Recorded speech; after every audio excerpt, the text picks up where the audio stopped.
Welcome back to EternalRookieCrafts, everyone. Today we're crafting Asta'S Demon Slayer sword.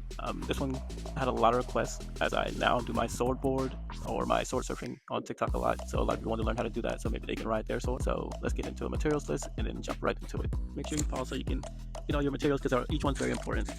And please subscribe so I have a reason to keep doing this. The very first thing I did was draw out how wide I wanted my sword. I wanted to make it about the width of my body, as Asta'S Demon Slayer sword is extremely huge. It can even change sizes. So I thought it'd be a cool gimmick to make it pretty long but extremely wide. So that's how I got that width there. I used a separate piece of paper to draw a template, and then I measured. What's most important is that both sides of the sword are even, so it looks really nice that way and symmetrical. Then cut out my template, and I traced it twice onto the hardboard, and then I started cutting that out immediately. You'll notice that the circular saw that I have is mid, so it's pretty much a struggle. I recommend getting a file so that you can sharpen all your blades. I did switch to a box cutter, which sharpens more easily, and that was much more smooth. But you have to make these two sides, and they have to be even, which is why I used the template, and that'll be the front and back of the sword, basically.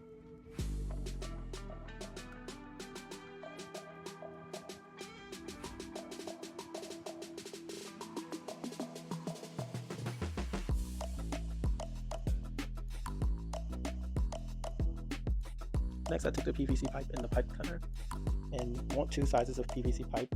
You need them to fit right into each other, one inside the other. So I laid the smaller one inside between the two pieces of sword, bent the hardboard around it, so that way you'll have a nice crease in the middle. And then I used the weld wood on the center, up and down, to make sure that the PVC piping will stay in place. To seal it, I used weld wood on the edges of the side of the hardboard as well. And then I used duct tape to hold it in place because my clamps weren't strong enough. And then actually in the end I ended up leaving that duct tape because once you do the spray paint, it actually looked pretty cool for me. But sometimes that can come out and break off your paint a little bit, so it's up to you if you want to do that, because it can lead to cracking in the long run.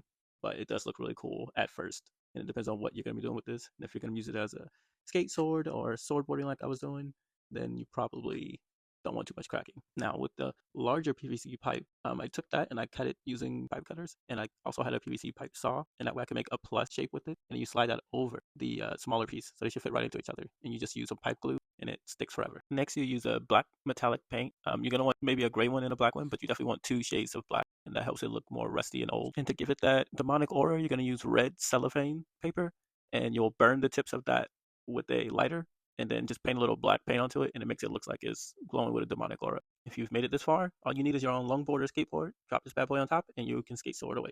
Make sure you subscribe, comment, like. I've been thinking about doing one of these live, maybe build something or craft something, or even the sword again, but I want to have more subscribers.